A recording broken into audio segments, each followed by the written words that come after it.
Greetings and welcome to this week's edition of 401k Real Talk. This is Fred Barstein, contributing editor at wealthmanagement.com's RPA Edge and CEO at Trow, TPSU, and 401k TV. I review all of last week's stories and select the 5 most important and interesting ones, providing open, honest, and candid discussion you will not get anywhere else. So let's get real.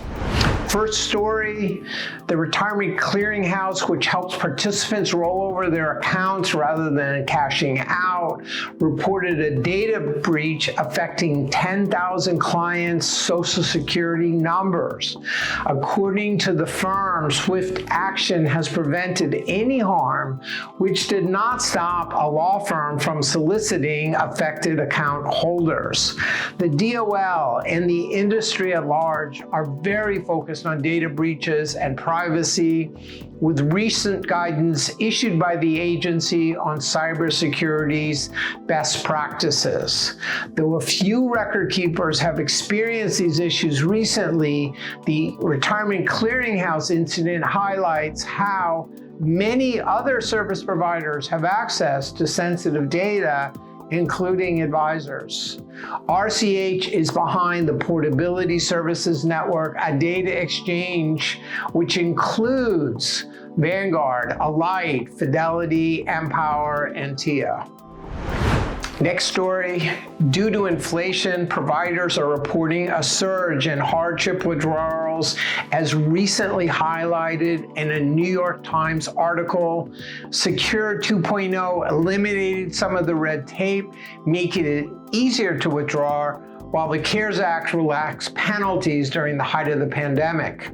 Fidelity and Vanguard reported a 21% and 25% increase, respectively, in 2022 in withdrawals, while Bank of America saw a 33% increase in the last quarter, averaging over $5,000. Though DC participants are warned against withdrawals and not to view retirement accounts like savings, sometimes people have no other choice, which makes emergency savings accounts promulgated in Secure 2.0 a preferable solution.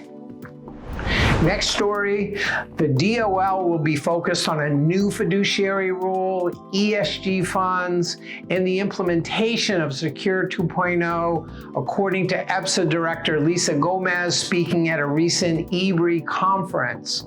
Both the fiduciary and ESG rules are under attack in the courts, with the DOL declining to appeal a Florida court ruling that negated their fiduciary rule. Legislation is pending to clarify some of the provisions of Secure 2.0. With the ESG rule under pressure, resulting in many plans and advisors taking a wait-and-see approach, Gomez highlighted the need for more education. Next story, Broadridge announced that it is merging 2 of its acquired companies, FI360 and Matrix, to form their retirement and workplace division in order to better serve their advisor and service provider clients. FI360 is a leading fiduciary training and tools providers for advisors, broker-dealers, and RIAs, and Matrix is a leading independent clearing and trading platform for smaller record keepers, along with Schwab and Fidelity, strengthening their position with the acquisition of TD Ameritrade's business in 2019, which was the same year it acquired FI360. Matrix was acquired by Broadridge in 2011. Bringing Matrix and FI360 together makes sense, providing independent record keepers that might have limited distribution greater access to advisors, broker-dealers, and RIAs. Finally, while the availability of managed accounts is growing, with some firms like Vestwell reporting very high usage, Vanguard's recent report tells a different story.